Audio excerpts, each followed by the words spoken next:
after some time in the bush, he was brought to us in Nairobi. And a lot has been talked about our external committee. I was a member of the external committee. Mr. Chikere was our chairperson. Tumwine is brought to Nairobi, and he was staying with me in my 2-bedroom flat. We did everything, including Dr. Chionga, the other doctors. We took him back, we screened him, we stabilized him. We did everything else. Actually, in the grand scheme of things, we did nothing because the bullet had cleaned itself. It is hot, it is fast, it did not, stay in the body. It only disorganized him slightly. But he needed that rest. And after that, really, the rest is his capacity. He became alive and came back, became our army commander here, and did everything that any other reasonable man would have done in the circumstances with one eye. I used to tell him that Moshe Dayan, the general in the Israeli army, used to say that some young men had got injured, and he told them that, look, young men, for all there is to see in this wretched world, one eye is enough. And Tumwine's one eye was enough. What did he not do? Thank you. He did everything that any human being could have possibly done. Probably he did even more. We have a lot of legacy. Tumwine was an extremely fine artist. He had a fusion of current architectural designs and the tradition of Anyankore culture. His house in the village is a masterpiece of creation. It should be redesigned by, it should actually be adopted by UNESCO. 3 Banyankore huts stacked together. It's a masterpiece of creation, as far as I'm concerned, of art. Tumwine was meticulous, but rather meticulously stubborn.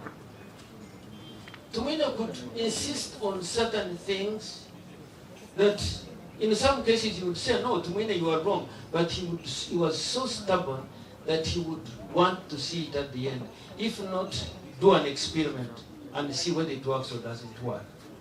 So he was basically an experimental scientific man who wanted to try everything that he knew. And trying he did. Tumwine was also intensely private.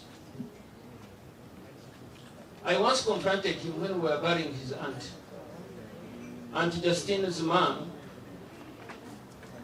Aunt Justine Wakoko's mom. And I said, Tumwine, what's wrong with you? What is eating you up? He said, I'm your friend, tell me what is eating you up. And Tumwine said, we watch Osvili, we watch. He used to use that each time he wanted to actually silence you. But he was intensely private. I dare say that Tumwine was a genetic prototype of NRM. NRM, who was original, whose genetic makeup is NRM. Obatuma Okaret Tumwine. He was intense, And really, in all fairness, we might very well have lost an encyclopedia of UPDF NRM was. We might have lost an encyclopedia, a cultural encyclopedia, especially of the Banyankore. Ahahum University Barao, Kanda Gumrokore. Bam teasing Umroko Tajwara Barao, Hatinga Nimzwara, Kandukzwara Kukaitachi. He was intensely cultural, intensely scientific, and a tough man. Let me conclude by saying that while I consider Tumwine as a gold standard of NRM and the genetic prototype of NRM, I am not alone. There are many of us, there are many young men who would want to change what Tumwine did, and what Tumwine stood for, and what Tumwine optimized. But some of us are a bit hard. You get the social media, you get the winers and the diners and the celebrants all celebrating the death of an individual.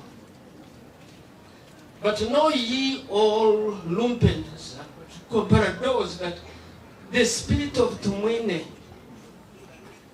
is never going to die.